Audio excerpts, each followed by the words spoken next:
Hi friends, आप देख रहे हैं मेरा यूट्यूब चैनल ऑलराउंडर। तो मैं अपने इस चैनल पर कुछ मैकेनिकल टेक से रिलेटेड वीडियोस डालता रहता हूं, जैसे कि कंबाइन हार्वेस्टर, कार, ट्रैक्टर और मोटरसाइकिल या बाइक से रिलेटेड वीडियोस में इस पर डालता रहता हूं, जिसमें कुछ टेक्निकल पॉइंट्स पर मैं बात करता हूं और कुछ जो कैसे कैसे इसमें क्या प्रॉब्लम्स आती हैं।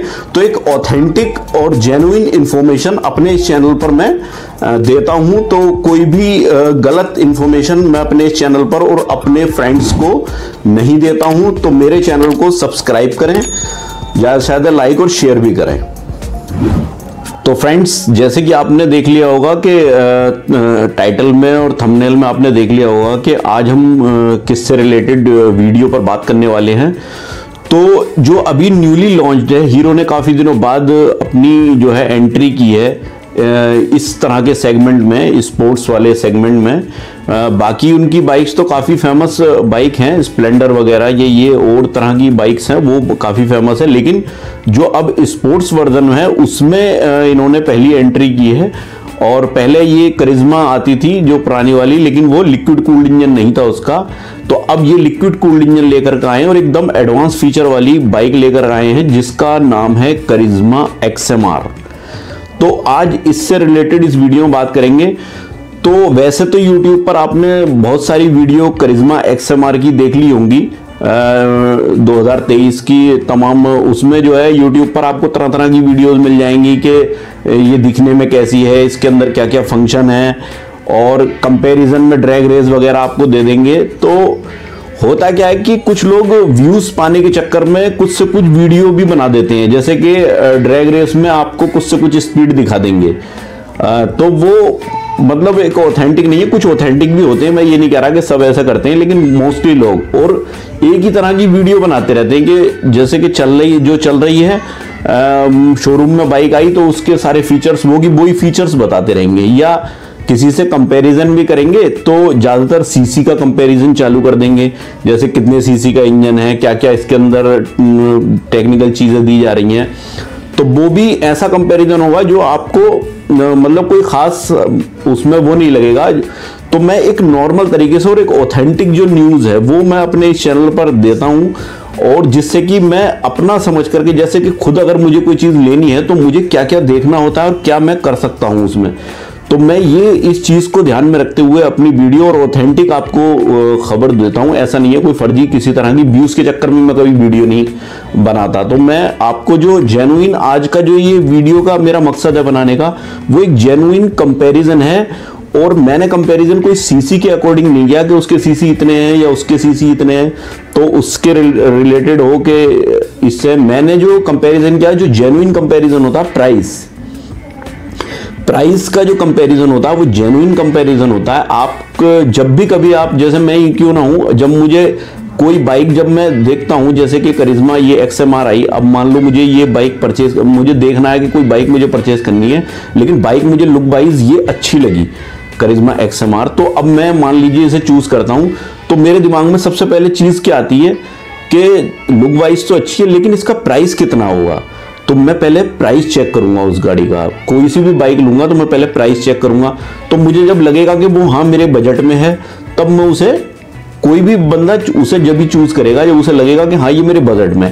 लेकिन जब बजट चूज करने के बाद फिर क्या होता है कि फिर दिमाग में ये आती है बात कि जब इतने बजट में कहीं ऐसा तो नहीं है कोई दूसरी बाइक अच्छी आ रही हो, उसके फंक्शन अच्छे हो, उसका सीसी ज्यादा हो, उसकी पावर ज्यादा हो, तो ये चीज दिमाग में आती है। तो कहीं मैं गलत तो नहीं ले रहा हूं, ये सब चीजें दिमाग में आती हैं आपको प्राइस के अकॉर्डिंग चूज करने में।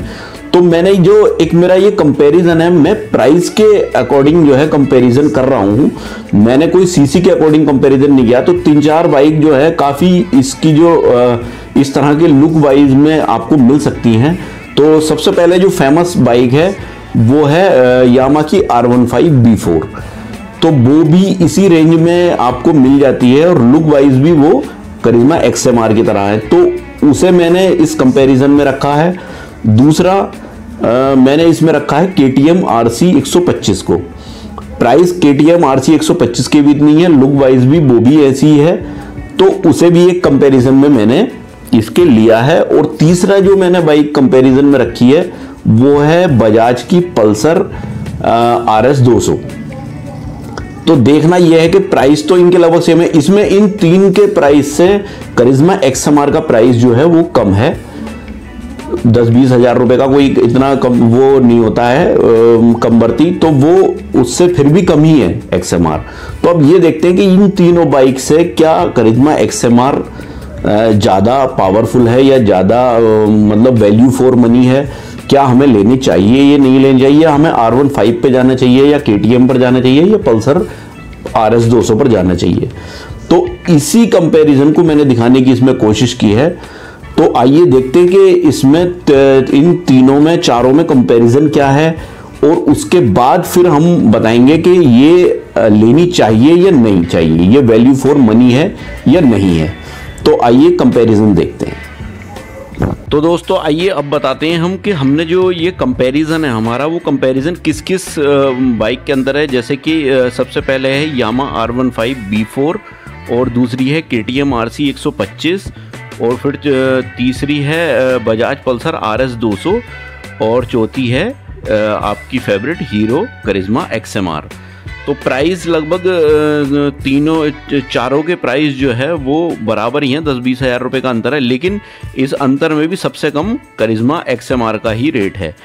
तो सीसी की बात कर लें तो जो R15 155 सीसी है, और KTM RC 124 है, और 199 जो है पल्सर 200 है, और 210 सीसी जो है करिश्मा XMR है। और पावर की बात कर लें तो पावर में भी देखिए करिश्मा XMR ही ज़्यादा है, 25.15 bhp की पावर देता है ये।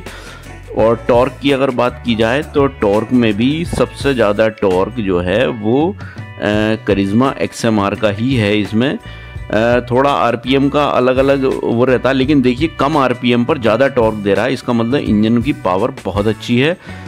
और माइलेज जो इन्होंने कंपनी ने 3 का तो इसमें दिखा दिया है, जैसे 45, 37, 35, लेकिन XMR का भी लीक नहीं किया है, लेकिन बराबर ही होगा, ज़्यादा वो नहीं।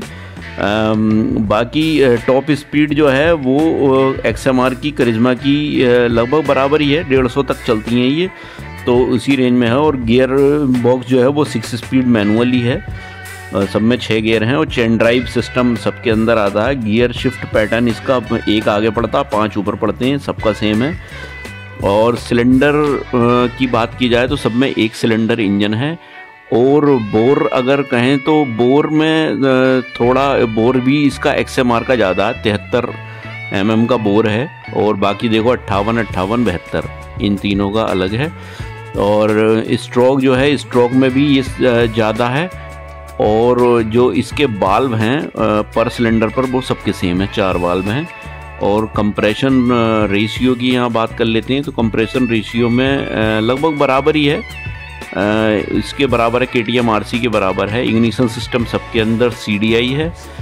स्पार्क प्लग जो हैं वो जो बजाज पल्सर देती है वो 3 स्पार्क प्लग दे रही है 1 सिलेंडर पर, जबकि इन तीनों में 1-1 है। अच्छा, कूलिंग सिस्टम इनका सबका लिक्विड कूल्ड है, ये तीनों लिक्विड कूल्ड इंजन है। और क्लच की बात कर लें तो स्लीपर क्लच इसमें है R15 में, और वेट मल्टीप्लेट और दोनों बजाज में और उसमें है। और फ्यूल इंजेक्शन सिस्टम सबके अंदर है। फ्यूल टैंक की कैपेसिटी जो है इसकी 11 की है R15 की, और इसकी सेम है, बाकी 13-13 लीटर की हैं उनकी। और इमिशन स्टैंडर्ड जो है वो BS6 फेज़ 2 है R15 और KTM में, इसमें भी BS6 फेज़ 2 है, और पल्सर में BS6 है। फ्यूल टाइप सबका पेट्रोली है। और ब्रेक एंड व्हील्स उसकी बात कर लें तो फ्रंट ब्रेक जो है वो उसमें भी कुछ इसमें अलग दिखाया गया है, एंटी फ्रिक्शन बुश के साथ है ये। और इसमें भी ये गैस चार्ज मोनोशॉक एब्जॉर्बर है इसके अंदर, करिश्मा XMR के अंदर, तो काफ़ी एडवांस है। और डुअल चैनल ABS सभी के अंदर है, बस एक KTM RC में स्विचेबल ABS है। बाकी फ्रंट डिस्क सबके डिस्क ही हैं। और साइज़ जो है वो सबसे ज़्यादा KTM RC का 320 mm का है, बाकी 300 है। R15 का कम है। पिछले ब्रेक भी डिस्क हैं इसमें, और उनका भी जो साइज़ है वो 230 mm लगभग सेम है, R15 कम है। और कैलिपर की बात कर लें तो डुअल पिस्टन इसके अंदर आता है। व्हील टाइप सबके अंदर एलॉय व्हील है, और 17 इंच के ही टायर हैं आगे और पीछे दोनों। और टायर साइज़ जो है वो लगभग R15 के सेम है करिश्मा XMR का। और बाकी कुछ टायर में भी बस पीछे का तो सेम बिल्कुल करिश्मा की साइज़ का टायर है, करिश्मा का और R15 का सेम टायर है।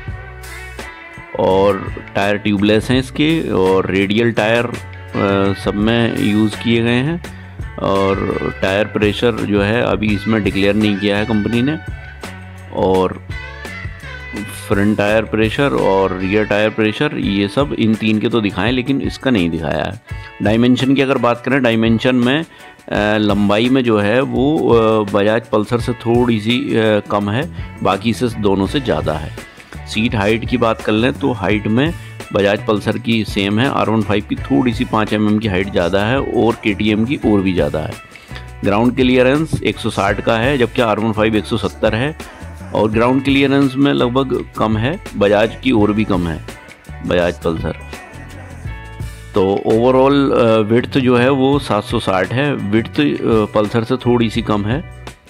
और व्हील बेस की अगर बात करें तो 1351, तो इसका मतलब व्हील बेस इसका ज़्यादा है, लंबाई ज़्यादा है गाड़ी की। तो बाकी इसके अंदर जो मैन्युफैक्चरिंग वारंटी वगैरह है वो स्टैंडर्ड वारंटी बाकी में 2-2 साल की है, और पल्सर में 5 साल की है, और बाकी में 30,000 है, इसमें जो है पल्सर में 50,000 है। बाकी ऑडोमीटर डिजिटल है सब, स्पीडोमीटर भी डिजिटल है। फ्यूल गोज की अगर बात करें तो सब में अवेलेबल है, डिजिटल फ्यूल गोज भी अवेलेबल है। टेकोमीटर इनका डिजिटल है, बस एक पल्सर को छोड़ के उसका एनालॉग है।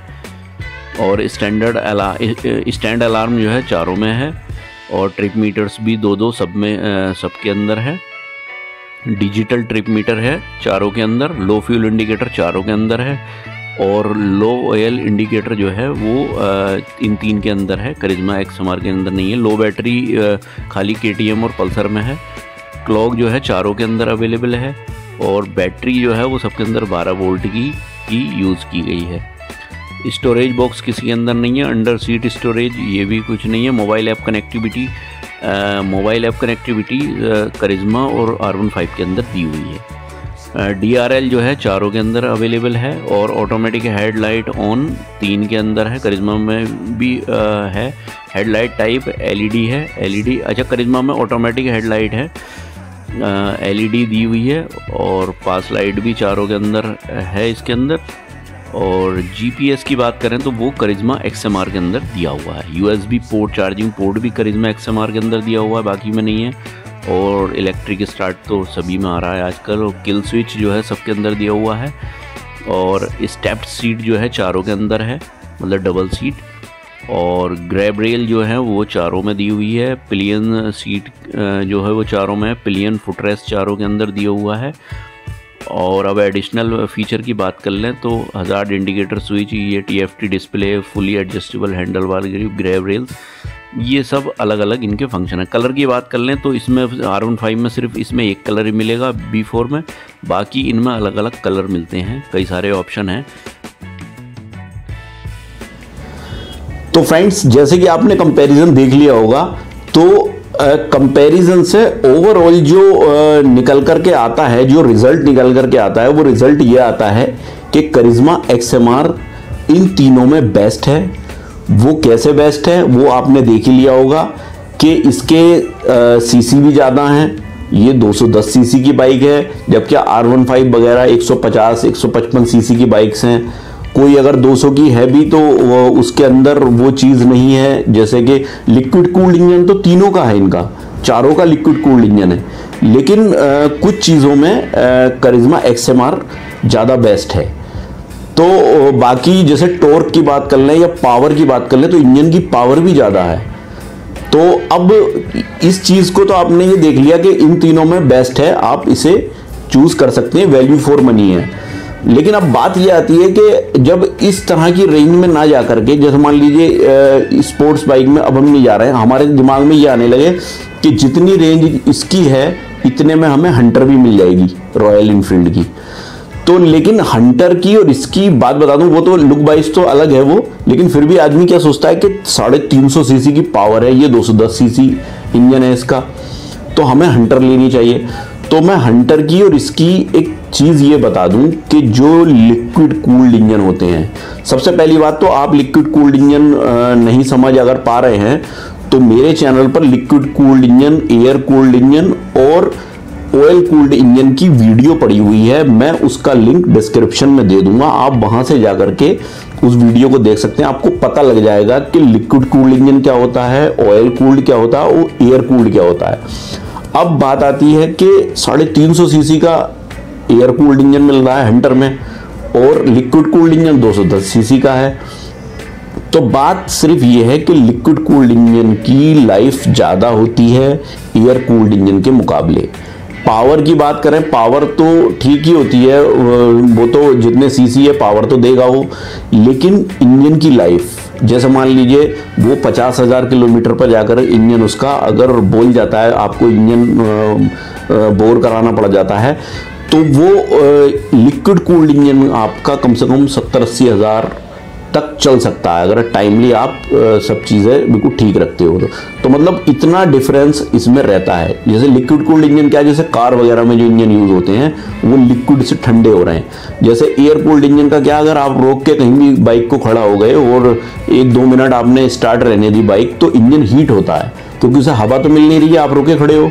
और जो लिक्विड कूल्ड इंजन होता है उसे आप कितने घंटे भी स्टार्ट खड़ी करे रहोगे तो उसमें एयर का कोई चक्कर ही नहीं है। उसमें क्या है कि लिक्विड कूल्ड से इंजन ठंडा होता है, तो इसलिए लिक्विड कूल्ड इंजन की लाइफ ज़्यादा होती है और इसीलिए ये कॉस्टली भी होता है क्योंकि उसमें अलग से एक सिस्टम पूरा बनाना पड़ता है। लिक्विड चलता है, उसमें रेडिएटर होता है, उसमें कूलेंट पड़ता है, तो इस तरह से इस वजह से ये तो देखा जाए तो लिक्विड कूल्ड इंजन होते हुए 210 सीसी की पावर के साथ अच्छा टॉर्क, अच्छी सब कुछ परफॉर्मेंस बढ़िया, तो और फिर हीरो एक जानी मानी कंपनी तो जिसकी सर्विस कॉस्ट भी कमी आती है, तो मुझे ऐसा लगता है कि ये वैल्यू फॉर मनी प्रोडक्ट है।